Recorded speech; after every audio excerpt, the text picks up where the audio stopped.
Welcome to the latest edition of Intelligent Tech. Today we're talking about regulation of artificial intelligence, and I'm joined by Lord Holmes of Richmond. Chris, you and I have known each other for quite some time now, looking at the issues relating to regulation of new technology. Tell us about the bill, the private members bill that you've put in place. Thanks, Charlie, and what a pleasure to be with you today.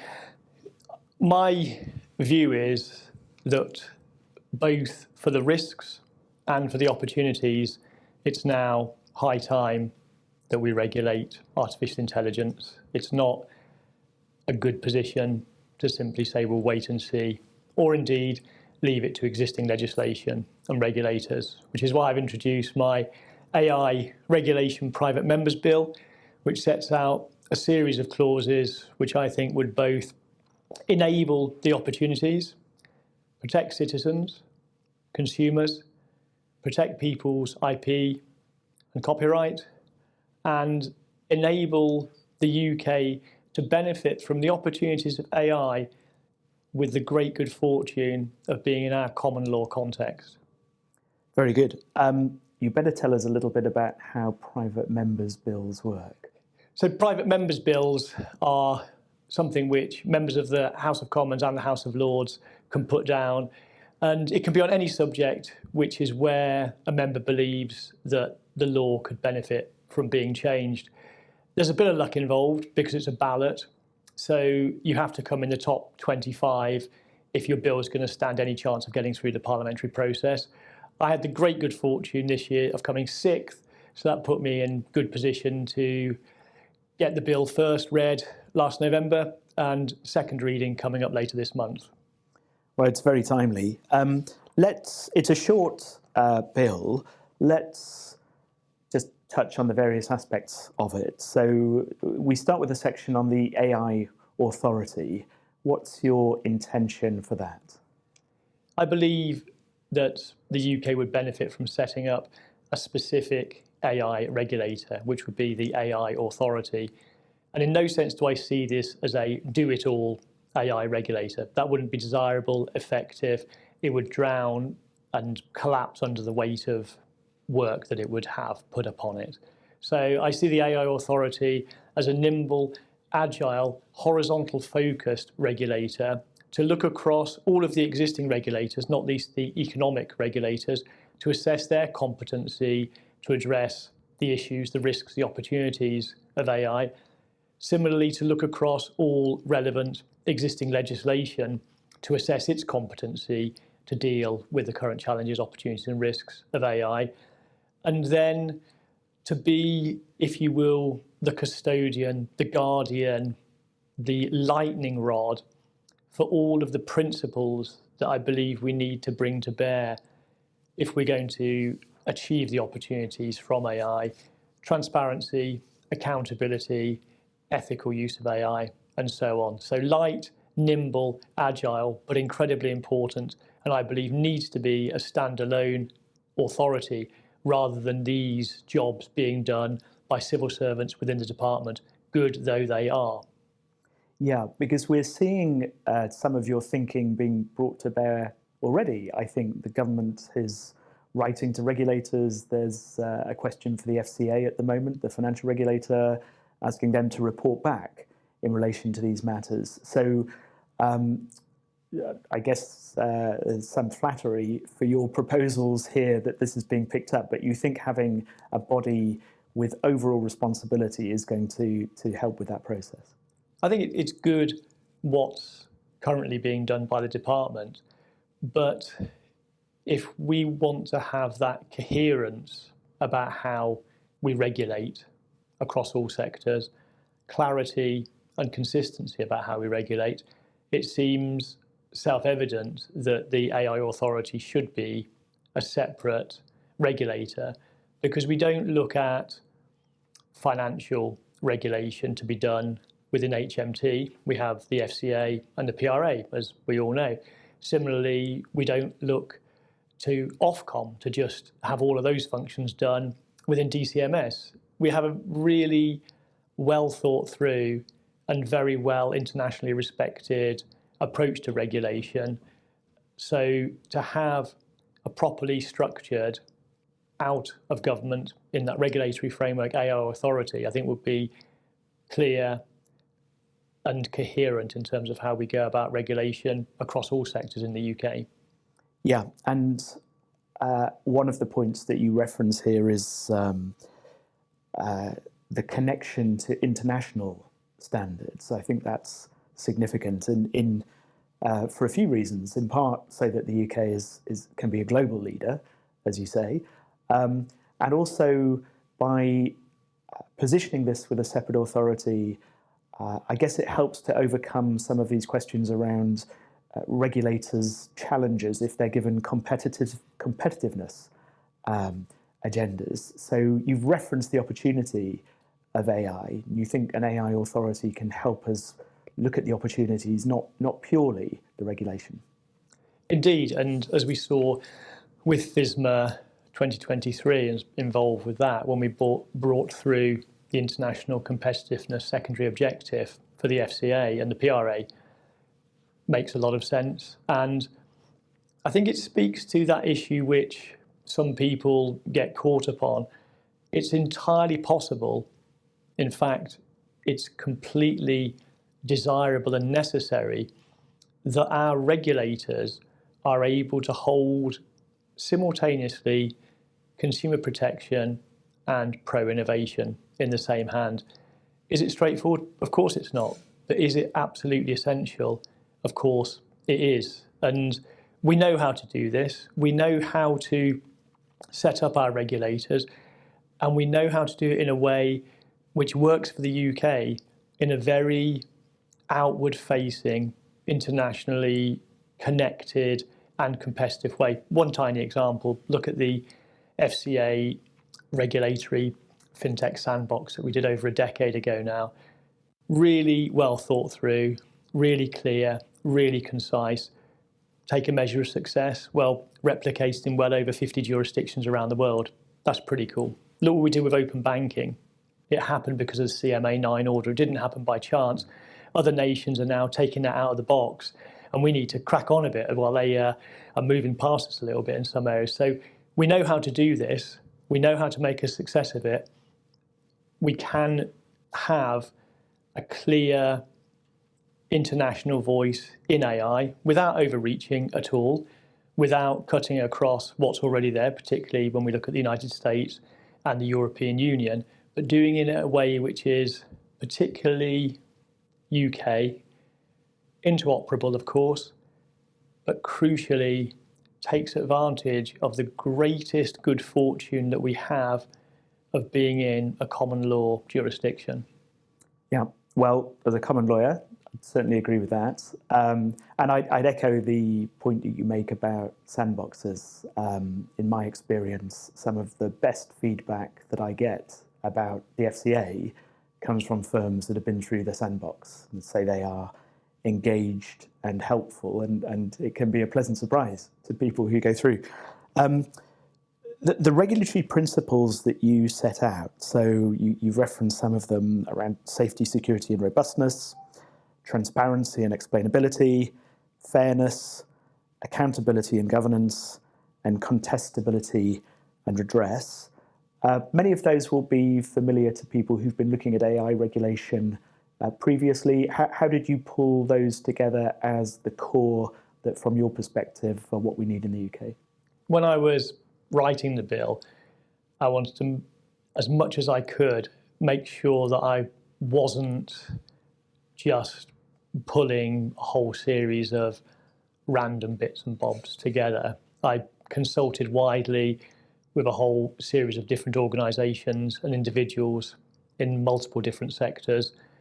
I looked at the international picture, particularly in our nearest jurisdiction of the EU and the United States, and I looked closely at the route that the government had taken through the white paper, through to where we are now, and also what the key organisations in this country had been putting forward, not least the BCS.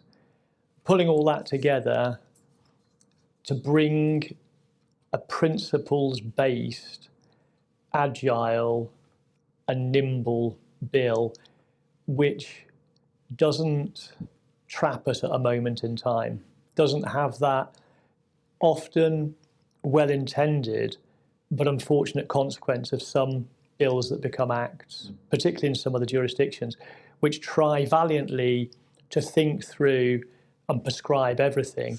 But in doing that, you've made a moment in time bill, and particularly if you're in a jurisdiction where you don't have the ability to develop through precedent and case law, then that's where that can be somewhat problematic. I think that's a great point. If it takes you 2 years to pull the legislation together, get it on the statute books, then by definition, you need to be looking 2 years ahead. So the common law's adaptability, I think, is certainly something in our favour. We'll jump in a minute to the progress and what's next. There's just one other point that I think is significant in the bill as we pull out some of the headlines. The responsible officers. So tell us who they would be and what they would have to do. Yeah, building on really concepts which exist in data protection as the obvious example, we were all very well aware and comfortable with the DPO principle now. So it seemed to me that firms should have an AI responsible officer, and it's proportionate. So in no sense am I saying that a startup needs to have one person who she or he all their day is on the AI. But for businesses which deploy and use AI, then they have to be responsible for that use, and there has to be an individual who is responsible for reporting on that. So tying that into the reporting responsibilities from the Companies Act, again, very well understood, linking it to financial reporting, so it becomes part of that cycle of reporting that businesses are used to, having it appear in the annual report, all of it really trying to ensure that somebody within that organisation is responsible for AI, if the business obviously uses AI. And through that, a culture can be led upon through the organisation, because as we both know, it's right, proper and desirable to try and pass as good a legislation as we can, but ultimately then it's leadership, it's culture, and it's bringing that statute to life in a dynamic way across all the great businesses that we have across the country. So it seemed logical to have an AI responsible officer, tie it into Companies Act reporting, and through that enable the company to speak to its use of AI, enable the consumers, the citizens, to be very clear where AI has been used in their processes, and ultimately, hopefully, through all of that, add into public understanding, the public debate, public engagement around AI, and ultimate, we have to ensure that all businesses and organisations that are using AI have to do it in a way which demonstrates that they are trustworthy. Because without that, it's the fundamental principle, really, above all the others, trustworthiness. Without that, why should I wish to be involved with any AI in any context? If we don't believe it's trustworthy, if it can't deliver to those principles, those values that are well established and that we believe in, if it can't answer the question, what's in it for me? How does this work? Then really, we're not going to enable the benefits, and most likely more of the risks will unfortunately come through, and people will be on the wrong end of it, often without even knowing. Yeah, I think that's it reflects some of the points that we see in surveys where it's very difficult to hit the target, because it depends so much on the question that if you ask people what they think generically about AI, then they can be quite worried about it. If you ask them what they think about AI and its ability to cure diseases, naturally they're much more in favour of it. And people like their phones being smart, but they should have the ability to understand what the trade-offs are in getting that benefit. Completely. And You know when you've got this sort of stuff right because the technology melts into the background and becomes part of just how we go about things. And we know how to do it in terms of public engagement. It's why the final clause in the bill talks about public engagement and the government's responsibility in that. And just taking one obvious example, if we think back to IVF, in vitro fertilization, what could be more science fiction? What could be more terrifying than bringing human life to being in a test tube? Why is it a success? Because years ago, a colleague of mine, Baroness Warnock, had the Warnock Commission to engage with people, to talk about the issues, the concerns, the worries, the possibilities. Now, quite rightly, it's seen as not only part of our lives, bringing of life, but such a normal, everyday element of our positive society. As you say, it's at the end, but that could end up being the most important part of the bill, making sure that everybody's working on this together. And that includes the stakeholders inside Parliament, of course, as well.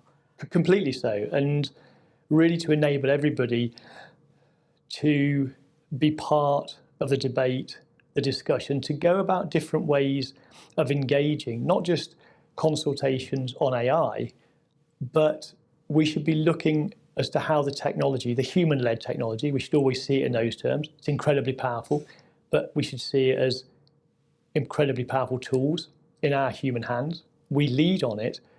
We could transform how we engage, how we consult, how we move forward in something which looks much more like a digitally beneficial democracy. The opportunities are there, but equally, all of these are possibilities. None of them are inevitabilities. Yeah, it's interesting you referenced that it can support, these technologies can support democracy. We hear so much about them undermining it. Supporting is a different side of it. Such a critical point, not least in 2024, when 40% of the planet is going to the polls. When we think about deepfakes, cheap fakes, the whole impact, if trust in democracy is undermined and fades away, democracy as we know it dies. And it's in every single one of our interests, obviously, to ensure that we push that tide in completely the other direction. Sure. Well, that takes us nicely to where are we at? What can people expect to see about the progress of the bill, we hope? Great. And really, I'd love everybody to get involved. Be in touch with me. I'd welcome all views. Hit me on LinkedIn at Lord Chris Holmes. We've got second reading on the 22nd of March, and that's the first opportunity for a general debate around the bill. We'll then, subsequent to that, have committee stage, report stage, third reading. It will then go down to the Commons, go through those stages. Then it has the possibility of making it into statute.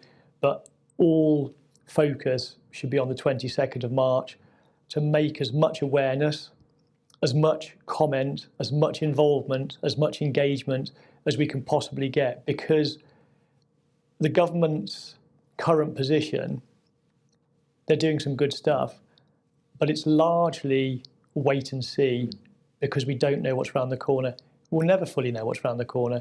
That's the fabulousness and just the reality of all these new technologies. There will always be something, but it's time to act. It's time to determine. It's time to choose. So I'd really love everyone to get involved and be seized of that reality that if we legislate and we do it right, then we will be enabling, empowering all of our citizens and largely having the benefits of these new technologies to really transform how we can go about so many things in our lives, not least the relationship between citizen and state, if we get it right, for the benefit of both.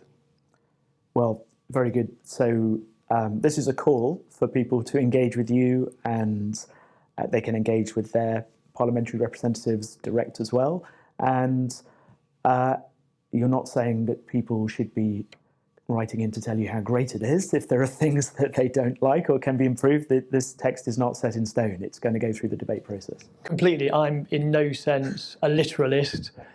I'm in no sense suggesting that every last word of my drafting is golden in nature. I want all views, whatever they are, all perspectives, wherever they come from, to be in this. Because again, only through having that debate do we have the opportunity of getting the best legislation that we can get at this point in time. So do engage with me, as you say, engage with your MPs, your representatives, and then we've got some chance of really enabling the UK to benefit from the opportunities of AI whilst being clearly and rightly cognizant of the risks in our great common law jurisdiction. Well, thanks, Chris. It's been a pleasure and really interesting to hear your thoughts around this and practical steps that the UK can take to get across this technology, but also benefit from it.